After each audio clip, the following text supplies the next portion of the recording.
Hey everyone, let's talk about something a little unsettling. What if I told you that you could become an accomplice to a major crime and not even realize it? That's what we're digging into today, this really weird, kind of scary place where law and psychology crash into each other. I know, it sounds like something straight out of a thriller, right? But this isn't fiction. The question is very real. Could you, personally, be tricked into breaking the law without having a clue? Well, as we're about to see, the answer is a pretty big and pretty scary yes. So to really wrap our heads around this, our first stop isn't actually psychology, it's the law. We've got to start in the courtroom with a legal idea that casts this incredibly wide net, one that often pulls in people who honestly thought they were just minding their own business. And here it is, the big one, accomplice liability. Basically what this means is that even if you weren't the one holding the smoking gun or the one physically grabbing the cash, if you helped in any way, even a small way, the law can say you're just as guilty. It's a huge deal because it shows that for the courts, you don't have to be the main actor to be held responsible. And check this out, a quote from the folks at Liberty Bell Law really puts a fine point on it. They say, conspiracy charges can make you liable for crimes you didn't commit and people you barely know. Just think about that. It gives prosecutors this powerful tool to connect a whole bunch of people together, making every single person responsible for what the group did. It's all about that guilt by association. Okay, so we've got the legal backdrop. Now let's zoom in on the person at the center of all this. The human element, right? The one who gets caught up in the mess, the person who helps a crime happen without meaning to, or sometimes without even knowing it's happening at all. And there's actually a name for this kind of person. It's a term you hear in law enforcement, and it's pretty memorable. They're called a blind mule. So, what's a blind mule? Well, the classic example is something like this. Imagine a friend asks you to do them a huge favor and drive their car across the border. You say, sure, no problem. What you don't know is that the car is packed with illegal drugs hidden away in the panels. You're doing the work of a drug mule, but you are completely, totally blind to the crime you're helping commit. But here's where it gets really relevant for all of us. This whole blind mule idea isn't just about physical borders and cars anymore. In the digital world, we can all become blind mules. It can happen with just one click. And the reason why? Well, it has everything to do with the way our brains are wired. So if we want to understand why we're so easily tricked, we've got to take a quick look under the hood, inside our own minds. Brilliant psychologists, folks like Daniel Kahneman, figured out that our brains basically have two different ways of operating, two systems for making decisions. Okay, so you've got system one. Think of this as your brain's autopilot. It's fast, it's automatic, it's all gut feeling and emotion. It's what makes you yank your hand off a hot stove without even thinking. Then you've got system two. This is your co-pilot. It's slow, it's deliberate, it's logical. This is the part of your brain you use to solve a tricky math problem or carefully plan a trip. Now the thing is, we spend most of our day cruising on autopilot with system one because it's super efficient. But that efficiency, that's also its biggest weakness.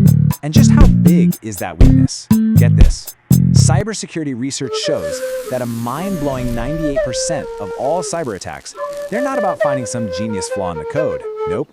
They're about social engineering. They're about playing tricks on you.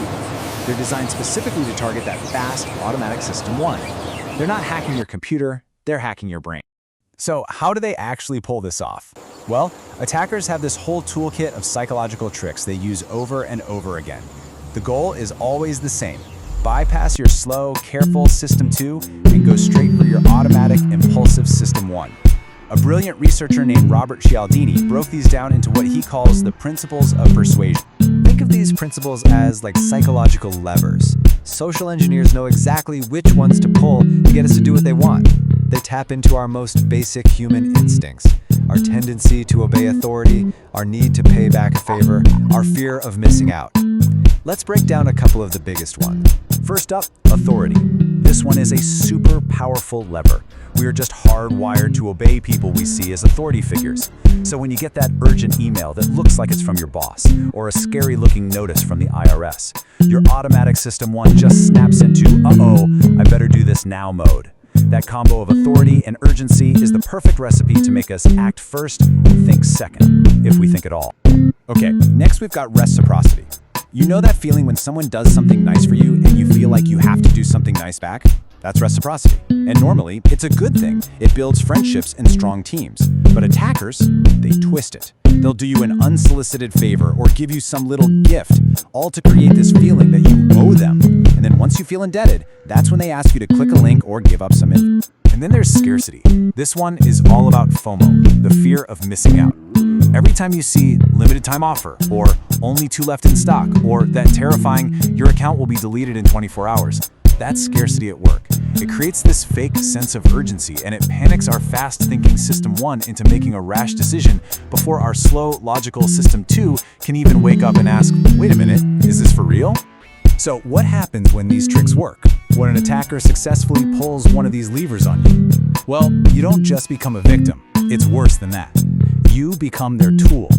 You, yourself, become the Trojan horse that they use to get inside the gates of your own company. The official cybersecurity term for this is an unintentional insider threat. And it's exactly what it sounds like. It's an employee who, through absolutely no fault of their own, ends up helping an attacker. They're not a bad guy. They're not trying to cause harm. They were just manipulated. They become the way in for the real criminals, all because they were tricked. Let me walk you through exactly how this happens in a classic phishing attack.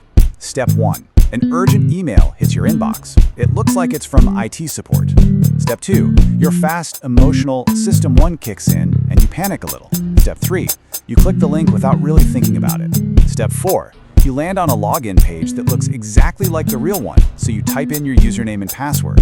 And boom, that's it. You've just handed the keys to the castle over to the bad guys. You have just become their unwitting accomplice. Okay, so this all sounds pretty bleak, but here's the good news. If the biggest vulnerability is human, then the best solution is also human. The answer isn't just buying fancier software. It's about changing the way we think. It's about developing something called a security mindset. So what on earth is a security mindset? It's actually pretty simple. It's the habit of thinking like a bad guy. It means before you do something, you take a half second to ask, how could someone abuse this? Or what's the worst that could happen here? Instead of just accepting things as they are, you learn to poke at them a little, to question them. It's basically about having a healthy dose of skepticism. And what does this look like in the real world? It all boils down to one simple thing: forcing yourself to switch on your slow, logical System 2 brain. So, the next time you feel that jolt of panic from an urgent email, that's your signal. That's your alarm bell. You need to pause. Just stop for a second. Question what's being asked. And the most important step, verify. If your boss emails you with a crazy urgent request, don't just email back. Pick up the phone and call them. Use a different channel to confirm it's real. That pause, that simple act of verification, is the ultimate circuit breaker that stops manipulation in its tracks. So, I'll leave you with this question to think about. As you go about your day, scrolling through emails, getting texts, seeing those limited time offers, who's really driving? Is it your fast, emotional autopilot, your System 1? Or is it your slow, careful, critical thinker, your System 2? Because honestly, the answer to that question could be the difference between staying safe and becoming someone's unwitting accomplice.